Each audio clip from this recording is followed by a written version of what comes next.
आप हैं बिहार संवाददाता के साथ और मैं हूं मनोज चतुर्वेदी। 12 तारीख को बिहार विधानसभा में बहुमत साबित करना है मुख्यमंत्री नीतीश कुमार को, लेकिन राजनीतिक गलियारों से दिल्ली से लेकर पटना तक की राजनीति गर्म है।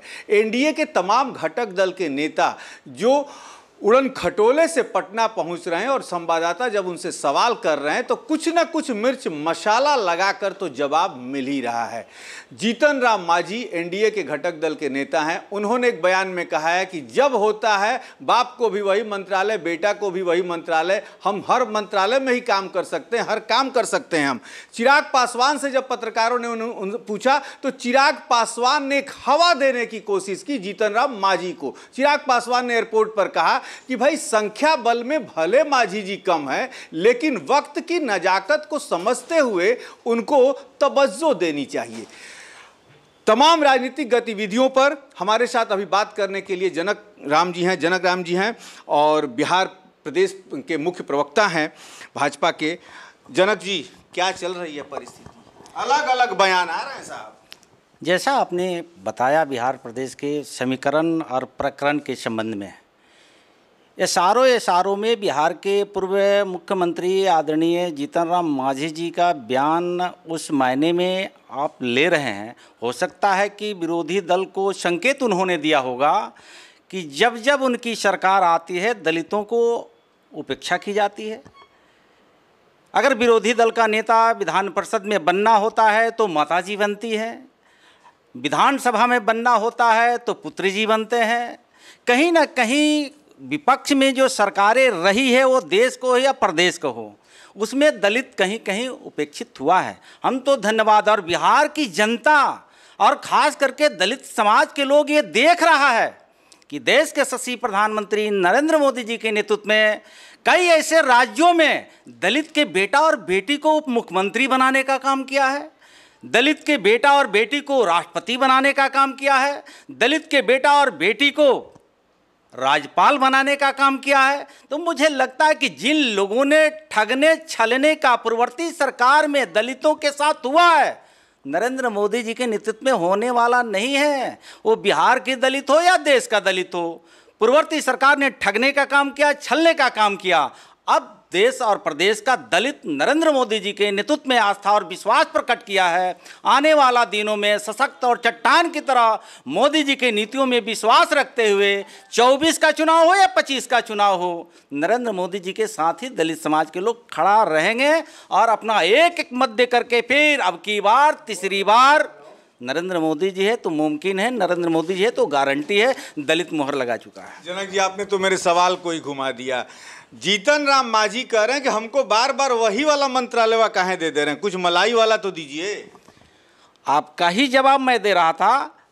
आदरणीय पूर्व मुख्यमंत्री जीतन राम मांझी जी बिहार प्रदेश के पूर्व मुख्यमंत्री रहे हैं, दलितों का सिरधौर्ज नेता रहे हैं, थे, रहेंगे। बार बार आस्था और विश्वास व्यक्त कर चुके हैं कि हम सबका नेता नरेंद्र मोदी जी हैं, उनके साथ मैं था, हूं और रहूंगा। चिराग पासवान ने हवा दी है उनको कि संख्या भले कम हो, लेकिन मुझे लगता है कि दलितों के रहबरी अगर बड़े भाई चिराग जी कर रहे हैं तो दलित अच्छी तरह जानता है, और चिराग भाई भी देश के यशस्वी प्रधानमंत्री नरेंद्र मोदी जी का हनुमान बन करके दलितों को आन बान शान रक्षा करने का काम कर रहे हैं। मुझे लगता है कि बिहार के नहीं देश के दलित अब नरेंद्र मोदी जी के साथ खड़ा है।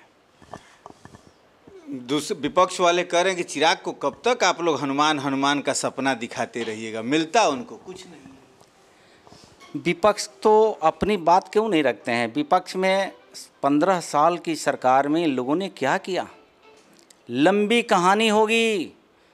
विपक्ष की जब सरकारें बिहार में चलती थी ना, रोड, पानी, बिजली, आवास, शिक्षा, सुरक्षा की मैं बात नहीं करूंगा। यही बिहार प्रदेश में जिला का अधिकारी को भी निर्मम हत्या की जा रही, ये बिहार देखा है। जी कृष्णैया उसके उदाहरण है गोपालगंज। इतना ही नहीं, कई ऐसे अधिकारी बिहार में पीटे गए, उनकी जान चली गई। जंगल राज के नाम से बिहार कांपता था, भयभीत था, डर था। आज थोड़े दिन के लिए ऐन कैन प्राकरण अगर सत्ता में परिवर्तन हुआ था तो वो जंगल राज गुंडा राज में तब्दील हो गया था। यही माता पिता की सरकार है। अब बिहार के लोग ये भय से और फिर दोबारा उनके पाले में जाने वाले नहीं हैं। अब मैं बार बार कह रहा हूँ कि देश में, राज्य में जिस तरह से आम लोगों को जीने का, चलने का, स्वास्थ्य की चिंता नरेंद्र मोदी जी ने किया है, कोई अब दल टिकने वाला नहीं है। एनडीए है, रहेगा। मुझे लगता है कि विपक्ष के लोगों को अब कोई चारा चलने वाला नहीं है। उनकी दुकानदारी का जो शटर था बंद होने वाला है। तेजस्वी यादव कल तक कहते थे कि खेला होगा, लेकिन आज अभी कुछ देर पहले बयान आया है कि विधायकों पटना मत छोड़िएगा, खेला होना अभी बाकी है 12 तारीख को। खेला यानी भी चल रहा है। उससे बाहर उनको निकलना चाहिए और अध्ययन करना चाहिए। और मुझे लगता है कि इतने दिनों तक सरकार के वो पार्ट रहे हैं, डिप्टी सीएम भी रहे हैं और मुख्यमंत्री के माता पिता मुख्यमंत्री रहे, उनके पुत्र भी हैं। मुझे लगता है कि जो फ्लोर टेस्ट होना है वो गणित एनडीए के पक्ष में है। तो कौन सा खेला करना चाहते हैं? उनके माता पिता के शासनकाल में जो खेला होता था, नरसंहार होता था, दलितों को नरसंहार करवाते थे, वो खेला की धमकी दे रहे हैं क्या? कौन सा खेला करना चाहते हैं?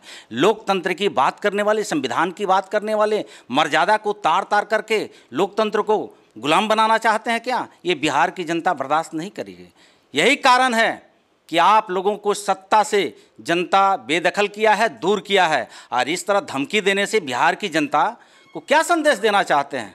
बिहार की जनता ये सब जान रही है कौन से खेला खेलना चाहते हैं। माता पिता के शासनकाल में जिस तरह से दलितों को अपमान किया गया, वो राम सुंदर दास जी हों, रमई राम जी हों, पुण्यवासी राम जी हों, परम पूज्य बाबा साहब डॉक्टर VR अम्बेडकर जी हो, जगजीवन राम जी हो, तमाम दलितों को श्रृंखला बना हुआ है। वो कांग्रेस की सरकार रही हो, महागठबंधन की सरकार रही हो, आप लोगों ने एक एक करके चुन चुन करके दलित को अपमान करने का काम किया। वही खेला करना चाहते हैं? ये अब असंभव है। आप अपने सोच पे, नीति पे थोड़ा सा विचार कीजिए। संविधान की बात करने वाले संविधान को गला घोटने की बात करते हैं, लोकतंत्र की बात करने वाले लोकतंत्र के साथ मजाक करना चाहते हैं। ये बिहार की जनता बर्दाश्त करने वाली नहीं है। और मुझे लगता है कि जनता बार बार जनादेश संदेश दे चुकी है नरेंद्र मोदी जी के साथ। जनक जी, अंतिम सवाल ये है कि जो जदयू के लोग भी कह रहे हैं कि भाजपा के साथ आने के बाद नीतीश जी का चेहरा खिल उठा है, बॉडी लैंग्वेज बदल गया है, चार्म आ गया है चेहरे पे। कौन सा मंत्र देते हैं आप लोग? देखिए, जनता का जनादेश था ना, जनता का जनादेश से बिहार के ये 20 का जो चुनाव था एनडीए के जनादेश था। जनता के जनादेश जो मिला था एनडीए के पक्ष में था, नरेंद्र मोदी जी का चेहरा, और उसका मुखिया बिहार के मुख्यमंत्री नीतीश कुमार जी थे। तो मुझे लगता है कि जनता के दिया हुआ आशीर्वाद से वो खुशियाँ झलकती है। और जहाँ वो गए थे तो हमने बताया कि किस तरह से सुशासन कहलाने वाले व्यक्ति कुशासन में बदल गए थे, वो जंगल राज, गुंडा राज में बदल गया था। तो मुझे लगता है कि कहीं ना कहीं ये असर है। और एनडीए के साथ रहने पर निश्चित रूप से अमन चैन की ज़िंदगी बिहार के लोग भी जी रहे हैं और विकास की गतियाँ आगे बढ़ रही है। 17 महीने में जो प्रशासन बिगड़ गया था, और आप ही आपके पार्टी के उप मुख्यमंत्री सम्राट जी ने तमाम सभाओं में ये कहा है कि या तो नेपाल जाना होगा या तो गया में पिंडदान होगा। कब से शुरुआत हो रही है? शुरुआत हो चुकी है।